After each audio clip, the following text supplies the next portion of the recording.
Exposing why the narcissist doesn't miss you the way you miss them. Why is it only you who misses the narcissist after the relationship ends? Why is it only you who has the questions? Like, was that a crazy one all along? How could I mess it up? Am I the narcissist? Why does a narcissist move on with the following supply and treat you as if you never existed? The answers to these questions are not quite simple, and we need to explore them in depth for you to know the truth. Because the truth will set you free.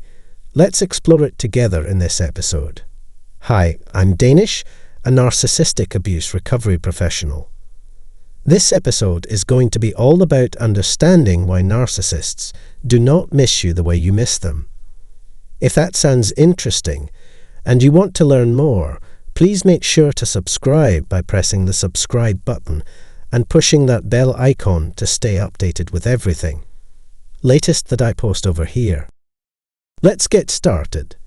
First of all, you need to understand that narcissists do not have object permanence or object constancy, which means once you are out of their sight, you are out of their mind.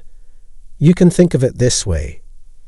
A narcissist is like this 4-year-old developmentally arrested child stuck in an adult's body who does not have the capacity to think or believe that someone or something can exist, even when they can't see it or experience it.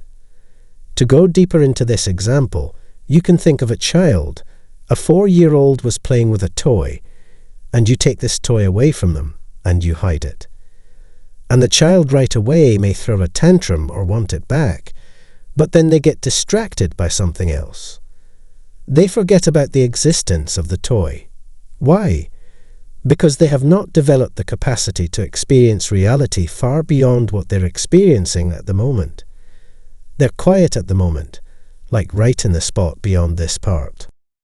They do not have any awareness of the existence of other stuff. The same thing applies to a narcissist, because a narcissist gets developmentally stuck and arrested. They did not develop this capacity, and this has now become a dysfunctional pattern in their life. Once you stop serving their ego, once you are gone from their side, they stop thinking about you because you simply do not exist. You simply are not useful anymore. You are not resourceful to them. Why would they even think about you? This lack of object permanence becomes quite predatory here because they are quite tunneled in what they are perceiving. If they are garnering supply from this new person, that is what matters for them at the moment. That is what they would focus on. You only cross their mind when you call them or when they are low on supply, and they want someone as a replacement. That is the only time they think of you. Otherwise, they just do not even want to think about you, because that costs them energy. That costs their focus and attention because of the narcissistic ego and grandiosity. They don't think it's worth it. Once they leave you, they leave everything behind. They don't miss the things they did with you because they were not in it.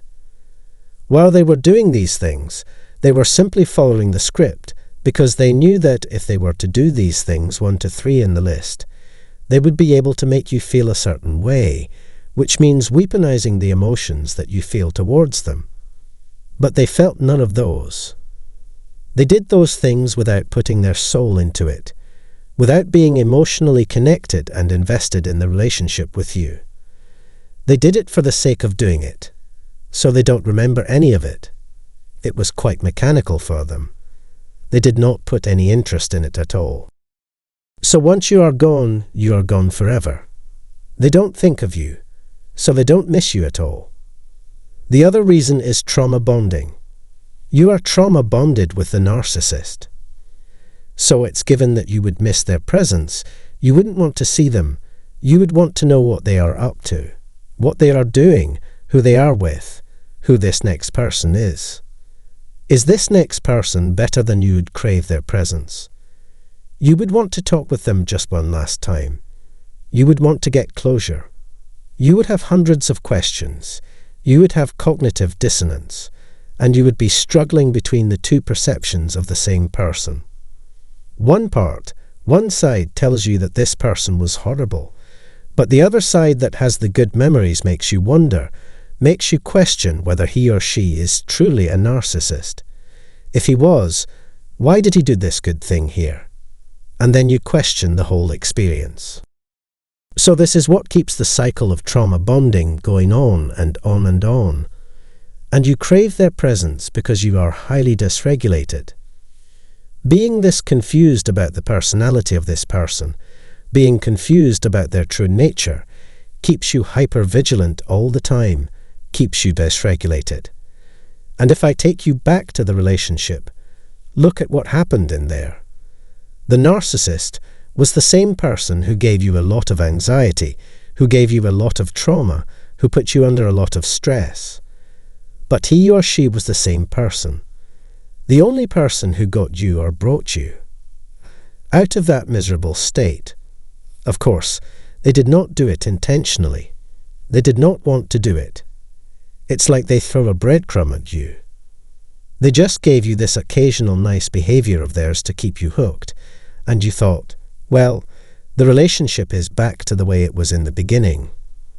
The homeostasis has been restored, but none of that is the reality.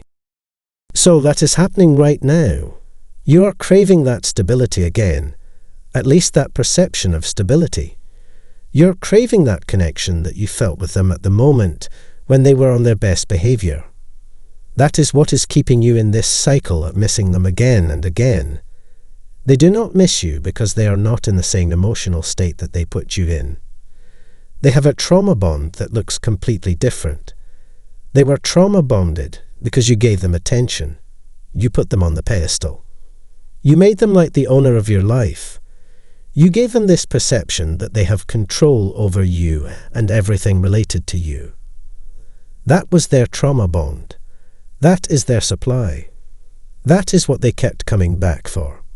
Now that they have found it somewhere else with someone else, they are not going to look for it. With you are in you because they had already replaced you. The only time they would ever come back is when they are low on supply so that they can re-establish control. So they do not miss you at all because they don't feel the need to miss you. They don't think about you. You are completely gone. They are not missing you. They don't have any guilt. They don't feel shame. They don't think they have done anything wrong. They don't think they have to correct anything. They don't have a conscience. That is the truth about it. They do not care about right or wrong. They do not think of the past. One is once it's done, it's done. They don't go there anymore. So that was it for this episode. I hope you found it insightful, and if you did, please let me know in the comments and drop a like. Share this video or the episode and make sure to subscribe. I will talk with you at the next one. Till then, let the healing begin.